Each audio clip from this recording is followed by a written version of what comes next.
নমস্কার বন্ধুরা, আজ নিয়ে এসেছি একদম জিভে জল আনা স্বাদের এঁচোড়ের একটা recipe. Rupa's simple and daily লাইফে সবাইকে স্বাগত জানাই। আজকের রেসিপিটি সম্পূর্ণ নিরামিষ, অত্যন্ত লোভনীয় এঁচোড় পনির কালিয়া। এতটাই লোভনীয় যে সকলে মাছ মাংস ফেলে খাবেন। তাহলে চলুন কিভাবে কি দিয়ে রেসিপিটি তৈরি করলাম দেখে নেওয়া যাক। এখানে আমি এঁচোড় দেখুন এইভাবে খোসা ছাড়িয়ে ডুমো করে কেটে নিয়েছি। একদম কচি ছিল এঁচোড়টা। এটা আমার মেয়ের বাড়ির গাছের এঁচোড়, একদম কচি ছিল, কোনো চিহ্নই হয়নি, শুধু মাঝখানের অংশ আর খোসা বাদ দিয়ে আমি কিন্তু কেটে একটু নুন হলুদ জলের মধ্যে ভেজিয়ে রেখেছিলাম। এইবার এটা প্রেশার কুকারে আমি একটু জল দিয়ে বসিয়ে দিয়েছি। এঁচোড়টা সবার প্রথমে আমি একটা সিটি দিয়ে সিদ্ধ করে নেব। নুন ছাড়া এর মধ্যে আর আমি কিছু দিচ্ছি না। একটা সিটি দিয়ে সিদ্ধ করে ফিরে আসছি। প্রেসারের একটা সিটি আমার পড়ে গেছে। সিটির হাওয়াটা পুরো রিলিজ হতে হতে এইদিকে আমি নিয়ে নিয়েছি 250 গ্রাম পনির। এবার আমি পনিরটাকে একটু কেটে নেব। চৌকো শেপ দিয়েই কাটবো, আপনারা আপনাদের পছন্দ মতো ছোট বড় যেমনভাবে ইচ্ছা তেমনভাবে কেটে নিতে পারেন। এই সাইডের দিকের অংশটা আমি একটু সরিয়ে রাখছি, ওটা আমি অন্য কাজে লাগিয়ে দেব। আর বাকি পনিরটা এইভাবে চৌকো চৌকো করে আমি কেটে নিচ্ছি। আমার চ্যানেলে আজকে যে সকল বন্ধুরা প্রথম এসেছেন তাদেরকে অনেক অনেক স্বাগত, অনেক ভালোবাসা, অনেক শুভকামনা। আর যে সকল বন্ধুরা প্রত্যেক দিন আমার সঙ্গে থেকে আমার রেসিপিগুলো দেখেন, আমার সঙ্গে থাকেন, তাদেরকেও জানাই অনেক অনেক শুভকামনা, অনেক ভালোবাসা, এইভাবে আমার পাশে থাকার জন্য সব সময়। আর নতুন বন্ধুদের বলছি, আমি কিন্তু প্রত্যেক দিন এই ধরনের একদম সিম্পল অতি সাধারণ রেসিপিগুলো কিন্তু আমি শেয়ার করে থাকি। ঘরোয়া উপকরণ দিয়ে কিভাবে লোভনীয় তৈরি করা যায় রেসিপিগুলো, সেগুলোই চেষ্টা করি তুলে ধরার। আশা করছি আপনাদের ভালো লাগবে। আজকে রেসিপিটা তো দেখছেন আপনারা, যদি ভালো লাগে আমার চ্যানেলটা সাবস্ক্রাইব করে আমার পাশে থেকে যেতে পারেন। পাশে থাকা বেল আইকনটা অল করে দিতে ভুলবেন না, যাতে যে কোনো রকম নতুন ভিডিও আপলোড করার সাথে সাথে আপনাদের কাছে নোটিফিকেশান পৌঁছে যায় আর আপনারা সেটা সময় সুযোগ মতো দেখে নিতে পারেন। আর ফেসবুক পেজ থেকে যারা দেখছেন তাদের কাছে অনুরোধ, রেসিপিটি ভালো লেগে গেলে আমার পেজটাকে ফলো করে আমার পাশে থাকবেন। দেখুন এইভাবে আমি পনিরের টুকরোগুলো কিন্তু চৌকো চৌকো করে কেটে নিয়েছি। এদিকে এঁচোড়েরও পুরো হাওয়া রিলিজ হয়ে যাওয়ার পর দেখুন আমি এইভাবে জল থেকে ছেঁকে নিয়েছি। এঁচোড় সিদ্ধ হয়েছে কিন্তু ওভারকুক একেবারেই হয়নি। এবার যেটা করব, গ্যাসে প্যান বসিয়ে দিয়ে দিচ্ছি একটু রাইস ব্র্যান অয়েল। আপনারা সর্ষের তেল দিয়েও এই রেসিপি করতে পারবেন। তেলটা গরম হয়ে গেলে আমি এখানে পনিরগুলো ভেজে নিই। খুব একেবারে লাল লাল মচমচে করে ভাজার দরকার নেই, একটু মোটামুটি করে পনিরগুলো ভেজে তুলে নিতে হবে। এইভাবে যদি তৈরি করেন একদম অনুষ্ঠান বাড়ির স্বাদ তো হবেই, আর ঘরোয়া উপকরণ দিয়েই ভীষণ সুন্দর নিরামিষ দিনে এইভাবে আপনারা কিন্তু খুব সহজে রেসিপিটা তৈরি করে নিতে পারেন। খুব লোভনীয়, খুব সুস্বাদু। পনির তো এমন একটা জিনিস যে রেসিপিতে দেবেন সেটাতেই কিন্তু খেতে একদম আলাদা রকম স্বাদ আনে। আর এই সময় যেহেতু এঁচোড়টা প্রচুর পরিমাণে পাওয়া যায়, এই রেসিপি আপনারা আগে কেউ খেয়েছেন কিনা বা করেছেন কিনা জানি না, আমি কিন্তু মাঝে মধ্যে করি। এটা আমার নিজস্ব রেসিপি, আমি কিন্তু কারোর দেখে বা কারোর থেকে শিখে এটা করছি না। বেশিরভাগ রেসিপি কিন্তু আমার তাই একেবারেই নিজস্ব, আমার যেটা মনে আসে আমি করি, খেয়ে ভালো লাগলে আপনাদের সঙ্গে কিন্তু শেয়ার করি। পনিরগুলোকে এইভাবে একটু উল্টে পাল্টে আমি ভেজে নেব। পনিরগুলো আমার ভাজা হয়ে গেছে। সবটুকু পনির কিন্তু আমি তেল থেকে তুলে নিলাম। এবার এই তেলের মধ্যেই আমি দিয়ে দেব সিদ্ধ করে রাখা বা ভাপিয়ে রাখা এঁচোড়টা।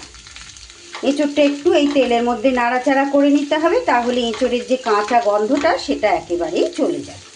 খুব একেবারে মচমচে করে ভাজার দরকার নেই, একটু হালকা লাল লাল করে আমি এঁচোড়টা ভেজে নেব। এঁচোড়টা এইভাবে নাড়িয়ে চাড়িয়ে ভাজতে ভাজতে চলুন একটা মশলা তৈরি করে নিই। সামান্য হাতের কাছে থাকা ঘরোয়া উপকরণ দিয়ে এই মশলাটা আমি কিন্তু তৈরি করব।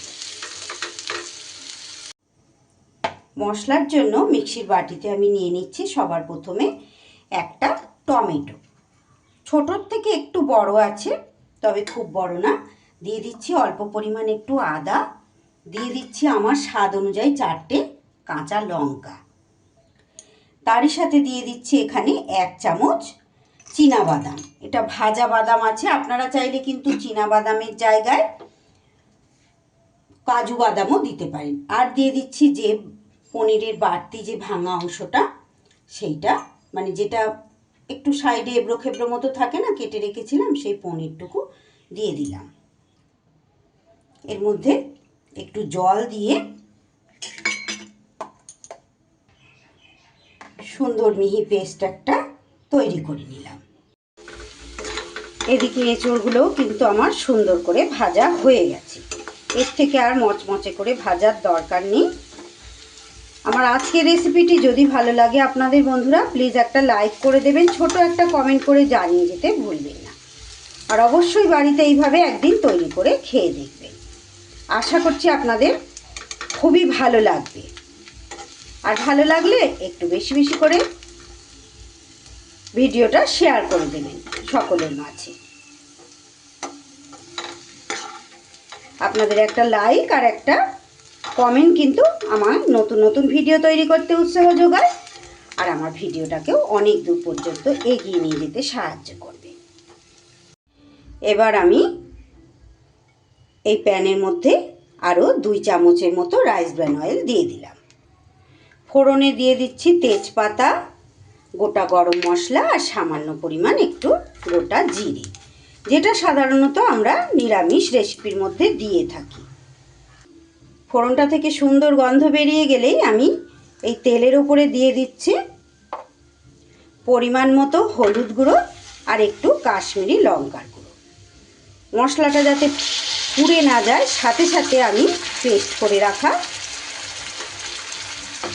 মশলাটা এর মধ্যে দিয়ে দিলাম।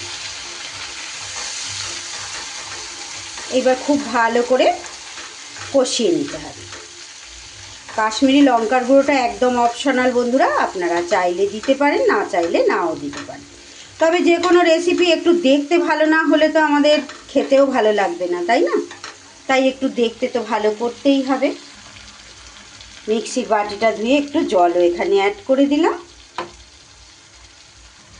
তারই সাথে এখানে ছোট চামচের 1 চামচ করে ধনের গুঁড়ো আর জিরের গুঁড়ো দিয়ে দিলাম একই সাথে। এবার সুন্দর করে মশলা কিন্তু কষিয়ে নিতে হবে। দিয়ে দিচ্ছি একটু পরিমাণ মতো নুন। এঁচোড় সিদ্ধ করার সময় আমি নুন দিয়েছি, তাই নুনটা একটু বুঝে শুনে দিতে হবে।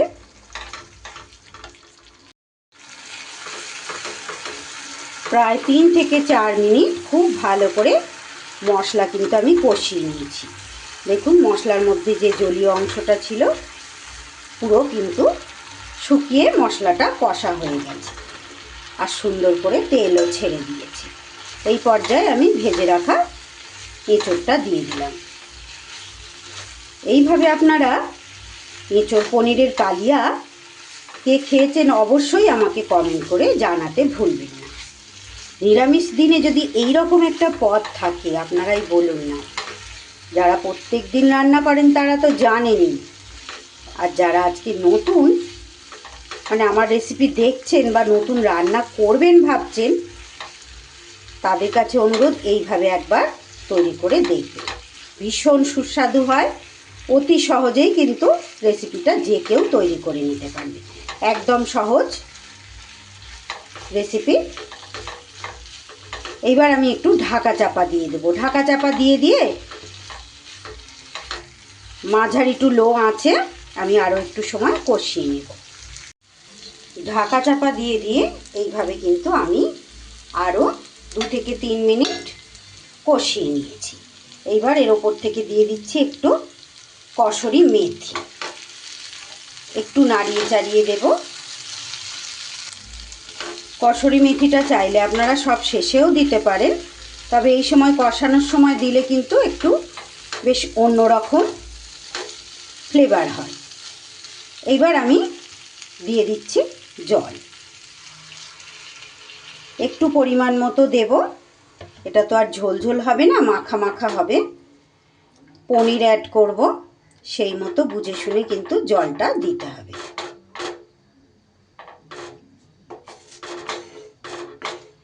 আবারও আমি ঢাকা দিয়ে দেব।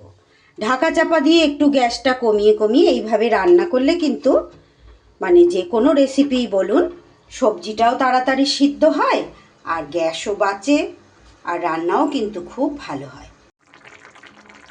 ঢাকা চাপা দিয়ে আরও 3 থেকে 4 মিনিট রান্নাটা আমি করে নিয়েছি সুন্দর করে। কিন্তু এঁচোড় তো আমার আগেই ভাপানো ছিল, এইভাবে ঢাকা দিয়ে দিয়ে কষিয়েছি, আরোই সুন্দর করে সিদ্ধ হয়ে গেছে। এইবার এই পর্যায়ে আমি পনিরগুলো দিয়ে দিলাম। একদম জিভে জল আনা রেসিপি বন্ধুরা, মাছ মাংসর কথা একদম ভুলেই যাবেন, ছোট বড় সবাই, যদি এই রকম একটা রেসিপি থাকে।